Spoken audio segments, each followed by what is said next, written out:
Azad Samaj party के प्रमुख और नगीना सांसद चंद्रशेखर आजाद गुरुवार को सीतापुर पहुंचे, जहां पर वो जिला जेल में बंद सपा नेता आजम खान से मिले। करीब 1 घंटे की मुलाकात के बाद वो बाहर निकले और मीडिया से रूबरू हुए। इस दौरान उन्होंने भाजपा के प्रदेश सरकार पर जमकर हमला बोला। इस दौरान उन्होंने सीएम योगी के बटोगे तो कटोगे बयान पर पलटवार करते हुए कहा, चुनाव के समय सीएम योगी ने जो बयान दिया वो काबिले तारीफ है। ऐसा इसलिए क्योंकि हम 6773 पिछड़ी जातियां बटी हुई थी, इसलिए हम लोग रोटी रोजी को मोहताज। उन्होंने कहा, हम सभी अभी आदिवासी और बहुजन समाज के लोग जब तक बटे हुए थे उसके लिए उनके अधिकार छीने थे। अब समय आ गया, सभी एकजुट हो जाएं, क्योंकि अगर बटे रहेंगे तो प्रदेश से लेकर केंद्र तक हम लोग कटते रहेंगे। सीतापुर से हरिओम अवस्थी की रिपोर्ट, डाली भास्कर। चुनाव जीतने के बाद कई बार प्रयास होने के बाद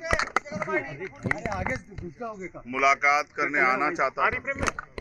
2 बार प्रयास किया तो उनकी तबीयत खराब थी, इस वजह से नहीं आ पाया। आज प्रयास किया और वो सफल हुआ। मेरी मुलाकात हुई, काफी लंबी बात हुई और मेरा पूरा जो है ध्येय इस बात पे था कि उनकी तबीयत कैसी, क्योंकि मेरा उनका राजनीति से अलग एक बहुत करीबी दोस्ताना पारिवारिक रिश्ता है, तो मैं उनके मामलों को भी देख रहा हूँ। जिस तरह से बकरी चोरी कराने में 10 साल की सजा, ऐसे एक होता चोरी करना है कराना, ऐसे छोटे छोटे मामलों में बड़ी बड़ी सजा। और जिस जज ने उनको निर्दोष करार दिया वो जज शाम के समय तक ट्रांसफर होकर दूसरे जिले में चले जाते हैं। जिस तरह से लोकतंत्र की हत्या हो रही है, संवैधानिक संस्थाओं को कुचला जा रहा है, ये किसी छुपावा नहीं है।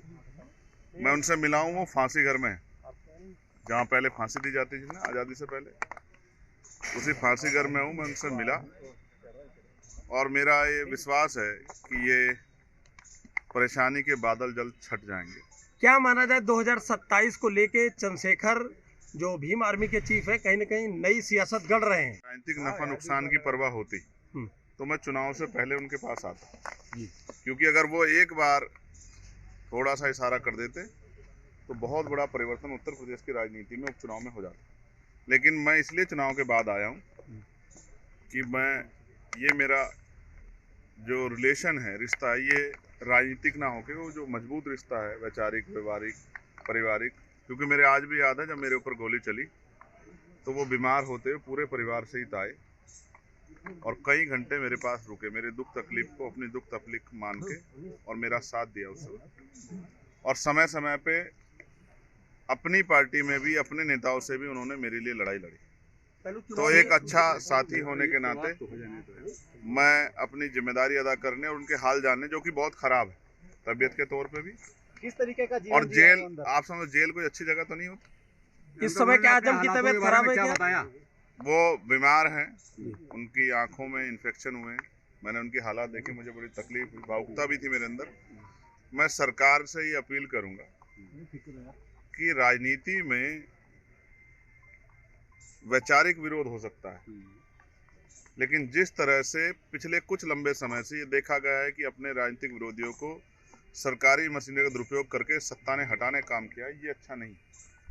इससे ये पीढ़ी दर पीढ़ी चलता रहेगा, इसका खामियाजा फिर दूसरे लोगों को भुगतना पड़ेगा।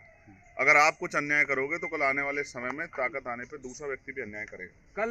जबकि उन्होंने मुझसे कहा कि हम बदले में नहीं, बदलाव में भरोसा रखते हैं, हम जन सेवा के लिए हैं और हम आने वाले कल में भी जन सेवा करेंगे। उनका आशीर्वाद मुझे हमेशा मिलता रहा। कल हुए उपचुनाव में जो जैसा रहा स्थितियां रही पूरे उत्तर प्रदेश में, उसको लेकर क्या कहेंगे? और पुलिस और सरकार ने कुछ दरोगाओं, कुछ लोगों का सस्पेंशन भी किया है, उसे क्या मानते हैं आप? ये जो चैनल्स का आप लोगो देख रहे हैं ना, इनके एक शानदार पत्रकार को जिस तरह पुलिस ने और वहाँ के कुछ स्थानीय अराजक तत्वों ने जिस तरह से घसीटा, अपमानित किया, वहाँ के जिलाधिकारी को हस्तक्षेप करके उनको बचाना पड़ा।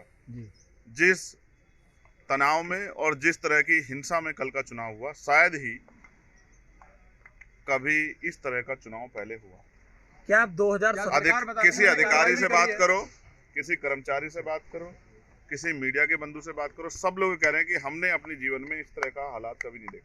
क्या क्योंकि मुख्यमंत्री जी ने इसको अपनी साख का सवाल बना लिया और उनको ये लगता है अगर वो कहीं उपचुनाव में लूज कर गए तो केंद्र में बैठी सरकार भाजपा की शायद उनको ना छोड़े। इस वजह से उन्होंने एड़ी चोटी का जोर लगाया। अधिकारियों को भी ये कहा कि मुझे ये सीटें जीतनी है, तो अधिकारियों ने भी पूरी जोर आजमाइश की और जनता ने लूटते हुए